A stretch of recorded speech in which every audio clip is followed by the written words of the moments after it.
মাননীয় সঞ্চালক, খুব বেশি বলার মতন আমার শারীরিক অবস্থা নেই। আমার হঠাৎ করেই ঠান্ডাতে বিভিন্ন কাজকর্ম করতে গিয়ে খুব শরীরটা অসুস্থ হয়ে গেছে। তার ফলে আমি গতকাল আসতেই পারিনি, প্রথম দিন একটুখানি থেকেই চলে যেতে হয়েছে।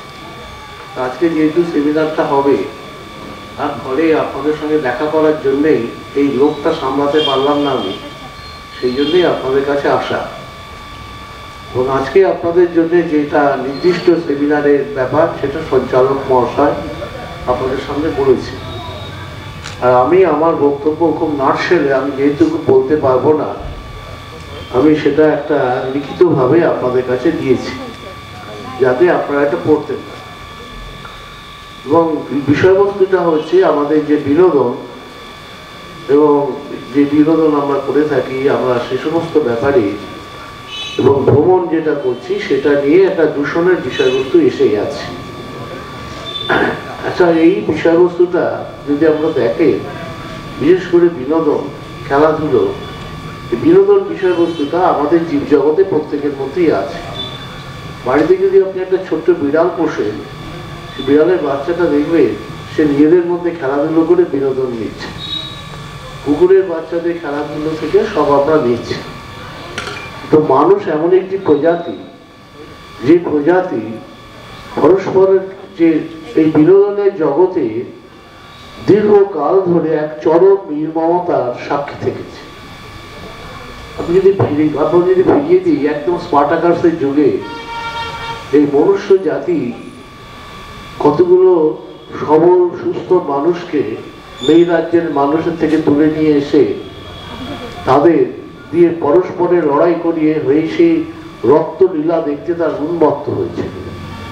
অর্থাৎ বিনোদনের জগতে মানুষরা তারা দীর্ঘকাল আগে থেকে, মানে শতাব্দী প্রাচীন আগে থেকেই এই নির্মমতার সাক্ষী হয়েছে।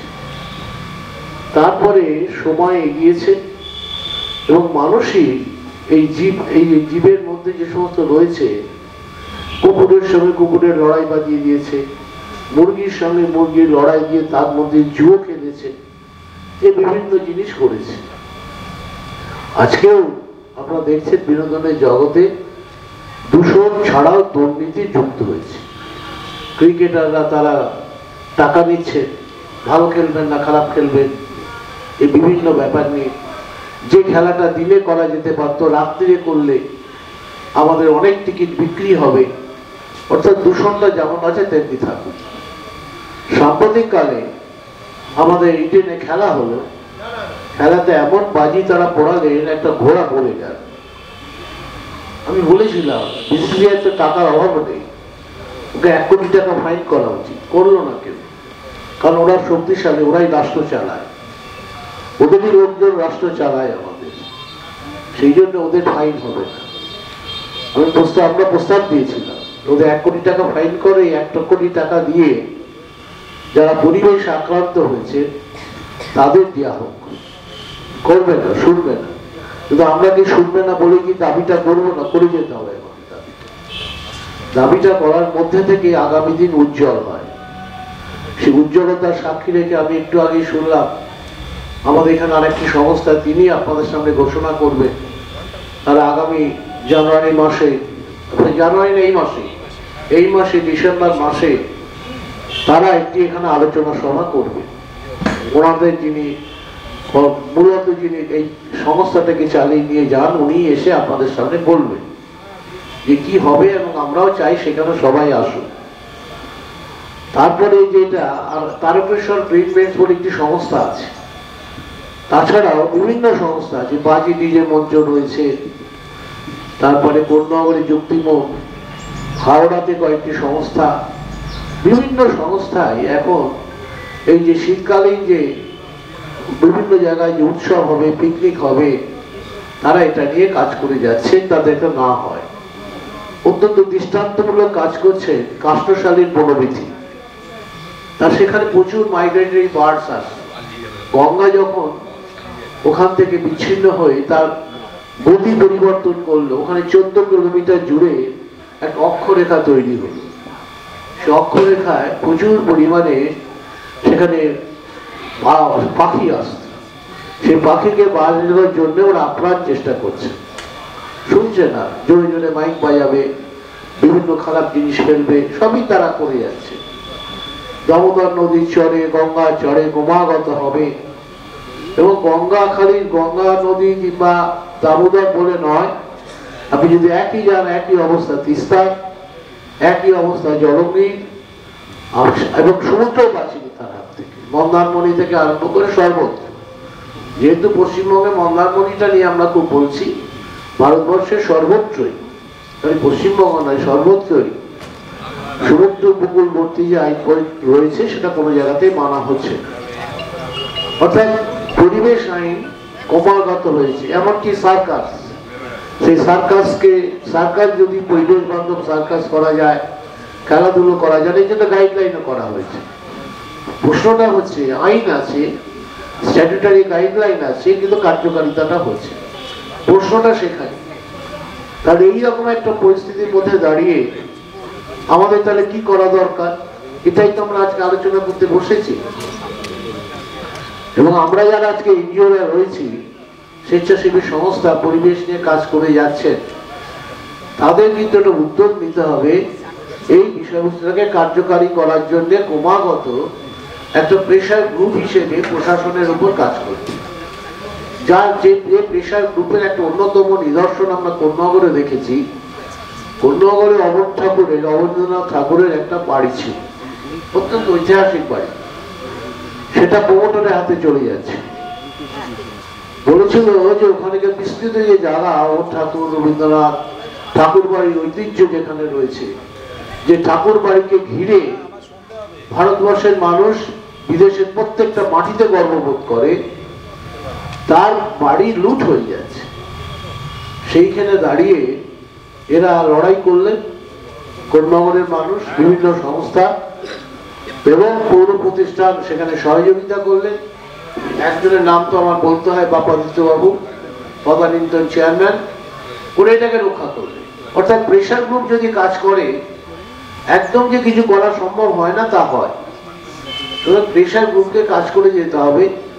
অনেক সময় দেখবে ব্যর্থ হলেই ভেঙে পড়ে, ব্যর্থ হলে ভেঙে পড়লে হবে না, এবং সে যে কোনো ব্যাপারই হোক। আমরা যদি উদ্দেশ্যটা মহৎ হয়, মানুষকে বোঝাতে পারি, একটা দিন নিশ্চয়ই মানুষ আমাদের সঙ্গে আসবে এবং সেটাতে সাড়া দেবে। সেইভাবেই আমাদের উদ্যোগটা নিতে হবে। আর একটা আপনাদের কাছে আমার কয়েকটি ছোট আবেদন আছে, আর আমি বক্তব্য দীর্ঘায়িত করবো না। যে দূষণে আক্রান্ত মূলত হয় প্রান্তিক মানুষ, যারা হচ্ছে নদীর ধারে থাকেন, সমুদ্রের ধারে থাকেন, জেলে সম্প্রদায়ের মানুষ, যাদের সাহিত্যিক ভাষায় বলা হয় ভাসমান সন্তান।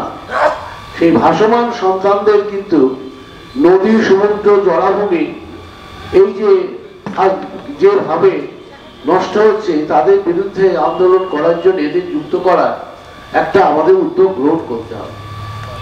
স্বাধীনতা আন্দোলন যখন মহাত্মা গান্ধী প্রথম করতে এসেছিলেন, তখন স্বাধীনতা আন্দোলনটা ছিল কয়েকটা কেবলমাত্র ইন্টালেকচুয়ালসদের মধ্যে আলোচনাটা হতো। মহাত্মা গান্ধী কাজটা করেছিলেন, সর্বসাধারণকে বোঝাতে চেষ্টা পেরেছিলেন স্বাধীনতাটা প্রত্যেকের জন্য জরুরি। কৃষকের জন্য যেমন জরুরি, শ্রমিকের জন্য জরুরি, হরিজনদের জন্য জরুরি, ভারতবর্ষের প্রত্যেকটা মানুষের জন্য জরুরি। এই জরুরি কাজটি উনি বোঝাতে পেরেছিলেন বলেই তার আন্দোলনে সফলতা এসেছিল। বিতর্ক থাকতে পারে, গান্ধীর মত নিয়ে, পথ নিয়ে বিতর্ক থাকতে পারে, থাকবেই, সেটাও আমি বলছি না। কিন্তু মানুষকে সঙ্গে নেওয়ার, যারা আক্রান্ত সেই মানুষগুলোকে, কেবলমাত্র বুদ্ধিজীবীরাই তো সেদিন পরাধীন ছিল না, ভারতবর্ষের সব মানুষই ছিল, করেছেন, ভারতবর্ষের মানুষকে একটা জায়গায় দাঁড় করিয়েছে। সেইভাবেই আমাদের পরিবেশ আন্দোলনটাকে পরিষ্কার মানুষের কাছে নিয়ে যাবার একটা উদ্যোগ করতে হয়। বিশেষ করে প্রান্তিক মানুষ যারা রয়েছে, কারখানা শ্রমিক, কারখানা যারা নির্মাণ কর্মী, এরা দূষণে মারাত্মক আক্রান্ত। এবং তার সঙ্গে কৃষকও রয়েছে।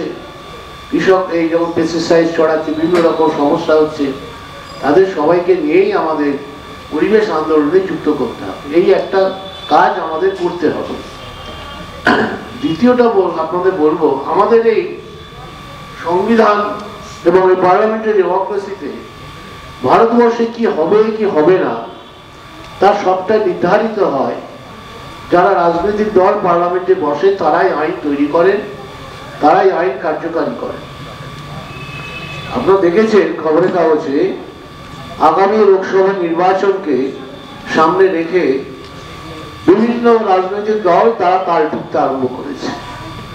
কেবলমাত্র তারা কে কত মানুষকে সুবিধা দেবে বা দান খয়রাত করবে, এটার একটা বিরাট ফিরিস্তি চলছে, বিরাট ফিরিস্তি। এবং মানুষ মনে করেছে রাজনৈতিক দলগুলো এই ফিরিস্তিটা যদি দিতে পারি আমি ভোটটা পাবো। কিন্তু আপনি দেখেছেন একটা রাজনৈতিক দল পরিবেশটাকে ভালো রাখতে হবে এটা একটি শব্দ খরচা করেছে। ভারতবর্ষের প্রতিনিধি আমাদের কনফারেন্সে গেলেন, সাম্প্রতিক যে কনফারেন্স হয়ে গেল যেখানে এলেন, সেখানে অনেক কথাবার্তা হয়েছে, জিও কনফারেন্স হয়ে গেল আমাদের এখানে, কিন্তু সেখানে পরিবেশ নিয়ে আমরা আলোচনা করছি, অনেক কথা বলছি, কিন্তু সেই কথাগুলোর মধ্যে থেকে আমার নিজের দেশে কি করছি। ভারতবর্ষের একটি নদী ছাড়া, সেটা উত্তর পূর্ব ভারতে একটি নদী ছাড়া সমস্ত নদী দূষণে আক্রান্ত, বড় নদী তো প্রত্যেকটি আক্রান্ত। ভারতবর্ষের একটি বড় শহর দেখাতে পারবে না এদের বর্জ্য ব্যবস্থাপনা সঠিকভাবে আছে। প্লাস্টিকের অনিয়ন্ত্রিত প্লাস্টিক, কোন রকম পরিবেশ আইনের কোন জায়গায় কার্যকারিতা নেই। এইরকম একটা পরিস্থিতি আবার তারা বলছেন নাকি তারা খুব ভালো কাজ করবে। অর্থাৎ আমরা যেটা ঠিক করেছি আমাদের পরিবেশ একাডেমি সবুজ অভিযানের পক্ষ থেকে, আমরা যেটা করার চেষ্টা করছি করব সেটা আপনাদের বলছি। আমি চাই আপনারাও যদি একটু উদ্যোগ নেন। আমরা জানুয়ারি মাসের মধ্যে প্রত্যেকটা প্রতিষ্ঠিত রাজনৈতিক দল যারা নির্বাচন কমিশনের দ্বারা নির্বাচনে অংশগ্রহণ করার জন্য যারা তারা উদ্যোগ গ্রহণ করছেন স্বীকৃত দল, তাদের কাছে আমাদের এনভায়রনমেন্টাল যে বইটা আমরা বের করেছি সেই বই দিয়ে আমরা তাদের এই আগামী পরিবেশের ইস্তাহার যেটা বেরোবে, যে সমস্ত রাজনৈতিক দলের ইস্তাহার বেরোবে, সেই ইস্তেহারের পরিবেশকে যাতে প্রাধান্য দেওয়া হয় সেটাই বলবো। এবং আপনাদের বক্তব্য কি সেটাও আমি বলবো যে আপনারা পরিষ্কারভাবে ওখানে বলুন যে আপনারা তো করতে পারেননি, কেন করতে পারলেন না, এটাও আপনাদের ইস্তেহারে প্রকাশ করুন।